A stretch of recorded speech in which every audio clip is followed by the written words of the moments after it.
안녕하세요. 종교인문학 최재훈 교수입니다. 오늘 주제는 당신은 현재의 삶에 만족하는가? 누구나 뭘 하든지 만족하기 원하죠. 이제 질문을 한번 스스로 해보세요. 나는 무엇에 만족하고 있는가? 나의 가정, 나의 직장, 뭐 친구 관계, 재정적인 거 많죠? 그렇다면 또 한번 나가 그것에 만족하는 이유가 무엇인가? 혹은 만족하지 못하는 이유는 무엇인가? 사실 이게 쉽게 대답할 수 있는 게 아닙니다. 왜냐하면 사람의 성격, 그 사람의 현재의 컨디션, 뭐 이런 것들이 다 복합적으로 작용하기 때문에 그렇죠. Yes or no, yes and no. 예를 들면 가난한 자가 불을 얻으면 물론 물질적으로 만족하겠죠. 그렇다고 그의 정신세계나 다른 것에 만족할까? 뭐 그럴 사람도 있겠지만 한번 질문해 보는 거죠. 무식한 자가 지식을 쌓으면 같은 맥락입니다. 외로운 자가 결혼을 하면 뭐 많은 사람이 외로워서 결혼하지만 물론 결혼도 굉장히 아주 뭐라고 표현할까요? 많은 복합적인 것들이 함께하는 삶의 터전이기 때문에 단순화시키기는 어렵지만 외로운 것이 해결되는가? 뭐 해결될 수도 있고 그럴 수도 않고 병든 자가 건강을 찾으면 비슷한 얘기들입니다. 근데 우리 인간의 기본적인 욕구들 뭐 다 아시는 얘기지만 한번 관계적 욕구가 있죠. 사랑의 관계, 친구 관계, 물질적 욕구 뭐 설명 필요 없죠. 지식적 욕구. 꼭 내가 무슨 직장을 위해서 지식이 아니라 정신적 욕망이죠. 미적 욕구, 예술적 욕망이 있죠. 자아 성취의 욕구, 자존감의 욕망이다 이렇게 볼 수 있어요. 그래서 오늘은 제목을 자아실현의 욕구 한번 연관시켜 봤어요. 자아실현의 욕구. 자아실현이 뭔가? 여러분 사람은 누구나 건강한 정신을 갖고 있다면 뭐 살기가 바쁘죠. 직장생활 하기가 바쁘지만 자아실현이 무의식 쪽에 다 누구나 있습니다. 이건 어느 공통된 심리학자들이 뭐 말하는 거죠. 그러면 자아실현의 기준이 뭡니까? 내가 돈을 많이 벌었다고 자아실현하는 건가요? 아니면 뭐 소위 세상에서 남부럽지 않게 살면 내게 자아실현입니까? 뭐 그럴 수도 있고 안 그럴 수도 있죠. 자아실현의 방법은 뭔가? 자아실현을 했을 때 그 기능이 뭔가? 뭐 죄송합니다. 똑같은 얘기지만 제 유튜브가 이제 20분이다 보니까 이런 거 조금씩 더 구체화시키는 분데 시간상 이렇게 그냥 간단 넘어가겠습니다. 그래서 자아실현이란 뭐냐? 이렇게 정의할 수 있겠죠. 인간 최고의 욕구다. 인간의 근원적 욕구다. 자아 정체성의 실현이다. 자아 존재 가치의 발견이다. 근데 밑에 게 중요합니다. 자아 실현을 없이는 다른 욕구는 불완전 혹은 미완성이다. 돈을 많이 벌었는데 그 사람이 원래 꿈이 화가다. 그리고 돈을 많이 벌어도 자기가 타고난 어떤 재능, 그게 그림 그리는 화가다. 그 사람은 그렇게 만족을 못할 거예요. 그렇죠? 이해가 되시죠? 한번 이렇게 한번 써봤습니다. 링컨 대통령이 변호사로 머물렀다면, 음악의 천재 베토벤이 음악가가 되지 않았으면, 축구선수 메시나 손흥민이 축구를 하지 않았다면, 미켈란젤로가 그림을 그리지 않았다면, 그래도 살았겠죠? 그러나 뭔가 모르게 이게 나의 전부가 아닌데라고 하는 자아실현 욕구가 있을 거예요. 그래서 자아실현이란 뭐냐? 유니크니스, 나의 고유함, 나만이 갖고 있는 어떤 고유함의 재능, 고유함의 어떠한 그런 말 그대로 고유성이죠. 심리적 만족, fully alive, 본능적 욕구, my heart's desire, 성취감이 온도, completely enough. 바로 이거야. 또 우리 뭐 드라마나 여러분도 종종 그거 하죠. 뭐 표현하기가 그렇죠. 뭔가 이게 자기가 원하는 거면서 자기의 잠재성이 성취감에 올랐을 때 아주 만족하는 confidence of self-value. 남이 인정 안 해도 나만의 어떤 존재 가치를 fully 느끼는 거. 이것이 자아실현이다. 대충 이렇게 봐서 그래서 아리스토텔레스 같은 고대 철학자는 인간의 본질을 합리성으로 보고 그것을 최대한으로 발휘함으로써 인간의 궁극적 목적 행복이 이루는 것이다. 에릭 프롬, 유명한 사회심리학자죠.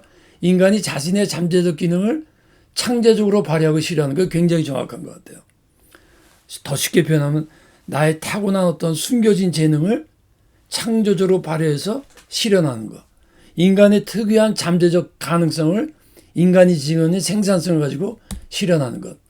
문화에 의해서 성립된 사회 속에서 자신의 가능성과 잠재력이 발휘되는 게 말 그대로죠. 이 사회 안에서 자존감과 자존심 그거를 이제 발휘할 수 있고 인정받고 그래서 사람은 인정받고자 하는 욕구가 있고 또 안정되고자 하는 욕구 있죠. 그래서 이런 거예요. 가난한 사람이 돈이 없으니까 돈을 벌어야 돼요. 돈을 많이 벌었어. 안정돼서 세이프한 거예요. 돈은. 근데 거기서 안 머물러요. 큰 부자가 되잖아요. 그럼 사람들 앞에 우린 자랑이라 그러지만 그게 아니라 내가 이렇게 고생해서 돈을 벌었어.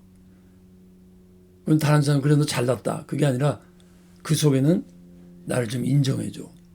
나의 노력과 나의 실력과 이제까지 것을 인정해줘. 단순한 자랑이 아니에요. 심리적으로 to be recognized. 이런 것들이 다 아브라함에서 유명하죠. 좀 이따 나오겠지만 인간의 궁극적 욕구가 이제 5개 정도의 단계로 인간의 욕구의 계층을 설명하죠. 이거 많이들 보신 거죠. 생리적 욕구 필요 없죠. 안전의 욕구 조그만 하나. 그 다음에 또 어떤 학자들은 인정의 욕구, 애정의 욕구, 존경심, to be respected. 돈을 엄청나게 벌었는데 속된 말로 개같이 벌었어. 그건 존경을 못 받는 거죠. 대표적인 게 누굽니까? 성경에 나오는 삭개오죠. 삭개오. 생리적 욕구, 물질적 안정은 있었지만 애정과 존경의 욕구가 없는 거죠. 그러니까 삭개오 같은 사람이 절대로 스스로도 나는 자아 실현을 했다 말 못하죠.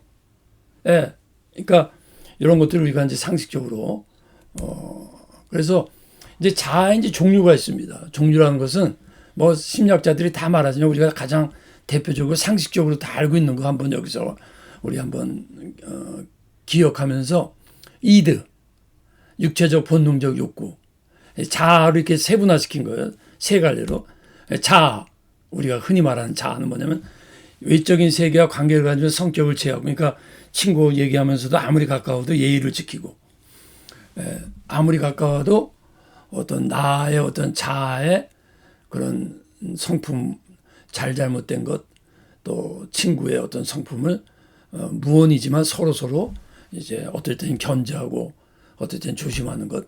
그 다음에 초자 슈퍼이고 우리 그 종교인 기독교인으로 말하면 초자는 뭐냐면 하나님의 형상이에요. 간단히 말하면 인간적이고 세상적인 충동을 억제하고 현실적으로 세상에서 단순히 잘 사는 것 이상의 목표를 가지고 그래서 기독교인이나 종교인들은 그들이 갖고 있는 초자아는 그들이 믿는 종교가 가르치는 자화상이에요. 우리는 예수님, 하나님의 형상. 그래서 저는 오늘 이런 관점에서 크리스찬의 어떠한 신앙인으로서의 자아 실현을 오늘 말하고 이어서 다음 강의 해보겠어요.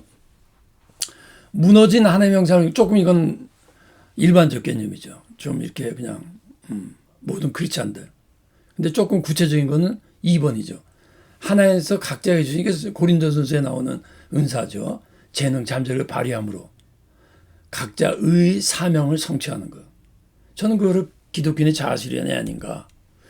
그래서 저도 부족한 사람이지만 제 속에 있는 어떠한 그 주님이 주신 재능, 하나님의 말씀 이런 것들을 나름대로 저는 그래서 지금 유튜브 비록 많은 사람은 듣지 않지만 저는 굉장히 스스로 도취하는 게 아니라 만족합니다. 왜? 내 재능이 요만큼이지만 요거를 가지고 조금이라도 다른 사람한테 유익을 주고 내가 여기서 기쁨을 느끼니까 이런 것이 자아 실현 아니냐. 비슷한 얘기죠. 각자의 고유성을 실천함으로 나의 길을 걸어가는 거예요. 또 하나님의 일을 일부러 감당하는 거예요. 근데 이것이 여러분 꼭 나같이 무슨 목사가 되거나 선교사가 되는 것만이 말하는 게 아닙니다. 우리 평신도로서 직장에서 일을 할 때에도 여러분 나름대로의 어떠한 고유한 성품 이런 것들을 잘 한번 연구해 보시고 적용하면서 한번 이런 것들을 생각해 볼 필요가 있어요. 그래서 기독교 자아실현의 길, 캐너시스, 이것은 비움이에요, 비움. 비우는 거하고 자아실현 무슨 상관이냐. 물론 자아실현의 과정 속에 어떤 거는 소유해야 되고 어떤 건 채워야 되는 것이 다 있지만 비움이라는 것이 이제 영성에서 가장 기초거든요. 조금 이제 설명하다 보면 이해가 되실 거예요. 나를 비움으로 하나님이 역사할 수 있는 혹은 하나님의 임재의 공간을 만들어주는 거예요. 나의 세상적인 생각. 그러니까 야망과 비전은 다르죠. 야망은 세상적인 거라면 비전은 하나님이 주신 거거든. 그러면 나의 인간적인 생각들이 비어야 되는 거예요. 성화 비슷한 거죠. 근본은 이제 예수님이죠. 그는 근본 하나님의 본체시나 하나님과 동등됨을 취할 것으로 여기지 아니하시고 오히려 자기를 비워. 여러분 한번 질문할게요. 예수님이 십자가에서 죽으시는 것과 하나님이 인간이 되는 것과 어떤 게 어려울까요? 한번 생각해 보죠. 둘 다 어마어마하게 쉬운 게 아니거든요. 저는 어쩌면 이건 제 생각이에요. 틀릴 수도 있고 이건 달라. 어쩌면 성육신이 더 어렵지 않을까. 성육신이. 십자가도 뭐 어마어마한 고통이지만 절대자가 인간이라는 공간 속에 여러분 강아지 좋아합니까? 강아지 좋아하는 사람한테 가서 당신 개가 돼봐. 아무도 그렇게 안 합니다. 곧 십자가의 죽으심이라. 그러니까 요것은 기독교에만 있는 거예요. 하나님이 인간이 되시고 그 다음에 인간이 되셔갖고 십자가에 죽으셨다는 거. 이거는 완전히 하나님의 절대 사랑인데 이게 하나님께서 예수 그리스도가 하나님이 인간이 된 모습이에요. 이 그림 한번 제가 재밌는 것을 글에서 읽었는데 화가의 전시예요. 그림이 없는 백지. 그림의 제목이 풀을 뜯고 있는 소예요. 근데 백지야. 그러면 보통 생각하려면 소가 있거나 풀이 있어야 되잖아요. 근데 백지 아무것도 없어. 그러니까 관람자들이 화가한테 질문을 한 거예요. 왜 그림이 없냐? 내용이 없냐? 소나 풀 어딨냐? 그랬더니 화가 대답이 소가 풀 모두 먹어버렸대. 그래서 소가 그것이 있을 필요가 없대요. 근데 이 사람이 유명한 화가거든요. 그리기 위해서 안 그린 게 아니라 남들 상징적 의미를 주는 거죠. 무슨 상징적 의미요? 인간이 장소와 공간의 가치가 꼭 무언가 있어야 되냐? 소위 우리가 필요하다는 것이 있어야 그게 가치가 있냐? 아니죠. 탁 생각 뭐가 납니까? 광야. 보통 사람 필요 없다 그러죠. 필요 없는 정도가 아니라 죽음이죠, 가면. 뒤집어 말하면 일반적인 의미에서 우리가 필요한 것만이 우리에게 필요한 건가? 아니라는 거죠. 빈들의 목적이 뭡니까? 목적은 아니지만 일반적인 양식을 얻을 수 없죠. 아주 근본적인 얘기죠. 하나님을 만나는 장소. 자신을 비우는 장소. 빈들이 존재하는 이유가 뭔가? 하나님을 묵상하고 자신을 비우고 진리를 깨닫고 자신을 승화시키고 영성을 개발하는 거죠. 이게 사실 세상이에요, 여러분. 우리가 세상에서 세상 광야 같은 세상이라고 말할 때 그 광야의 의미가 여기 다시 말하면 우리가 세상을 살지만 그 속에서 하나님을 만나지 못하고 내가 세상에서 나의 영성이 승화되지 못하고 더 쉽게 표현하면 신앙이 성숙한 단계가 돼서 예수를 닮아가지 못하면 무의미한 겁니다. 적어도 기독교인에게는. 하나님께서 이스라엘 민족을 빈들로 보낸 까닭은 나오죠? 이 40년 동안에 내게 광야의 길을 걷게 하신 것을 기억하라.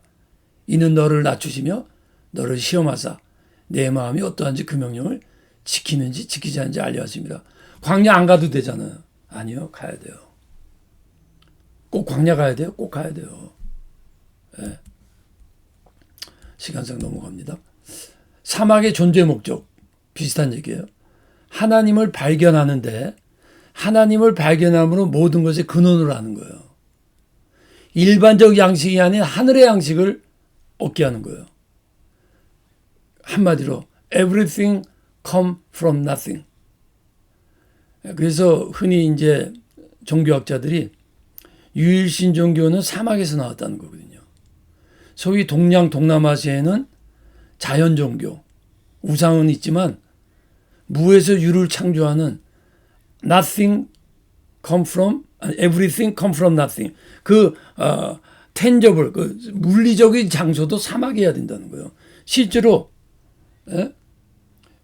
뭐 좀 이따 나오지만 세례 요한이라든가, 뭐 다, 사막도 만드신 거죠, 하나님이. 여러분, 하나님 아름다운 산것들만 만드시지 않아요. 사막을 만드셨다고. 근데 진짜 근본적인 거는 아름다운 산은 아름다운 거예요. 사막은요, 우리의 심령의 뿌리를 내리는 곳이거든. 아무것도 없는 곳에서 하나님만 바라보게 하는 곳이거든요. 그게 빈들이에요. 모세의 광야 40년. 요것은 죄송합니다. 여호수아 갈렙이 아니라 써마운버가 제가 잘못 찍은데 죄송합니다. 이스라엘입니다. 여호수아 갈렙도 맞지만 이스라엘의 광야 40년, 엘리야의 광야, 예수님의 광야, 세례와 빈들의 세례요한 다. 그래서 이제 지금은 그럼 질문이 어떻게 우리가 어떻게 비움의 영성을 그러면 광야의 삶을 산다는 것이 어떤 것이냐? 요전에 요 본문 갖고 다른 면에서 말씀했어요.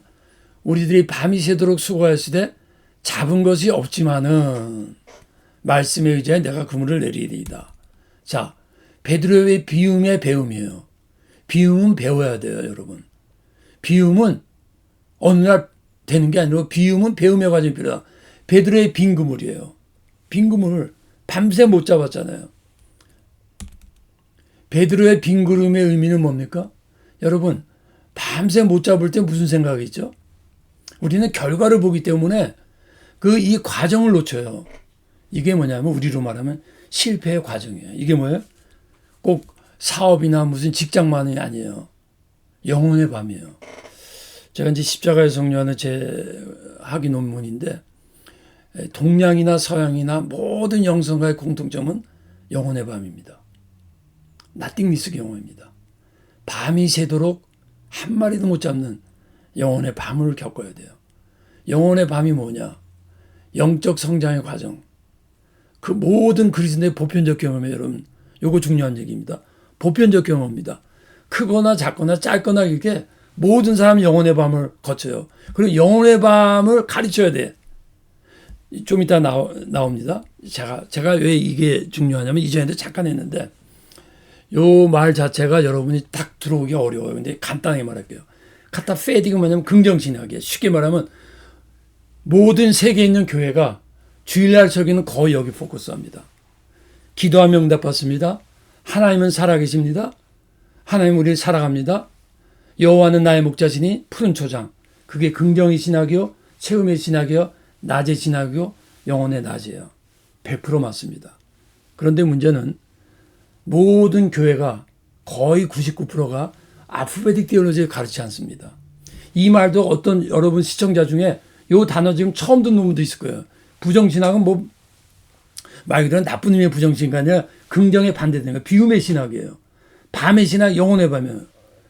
대표적인 예로 히틀러에 의해서 나치스에 의해서 유대인 수백만 명이 죽을 때 많은 유대인들이 영혼의 밤을 겪었거든요.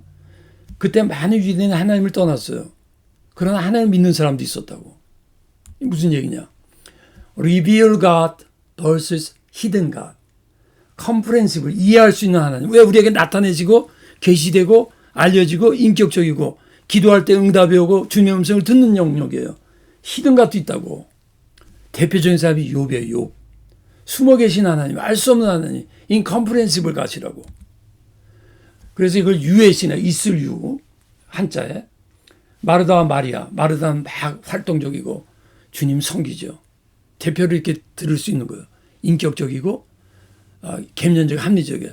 마리아는 가만히 앉아서 무념, 무개념, 신비적 이렇게 한번 뽑아보는 거죠. 그래서 빛의 하나님, 우리가 이해할 수 있는 하나님, 내재적인 하나님, 우리를 채워주신 하나님, 어둠의 하나님, 알 수 없는 하나님, 초월적 하나님, 비유면 이게 단순한 신약이냐? 천만의 말씀.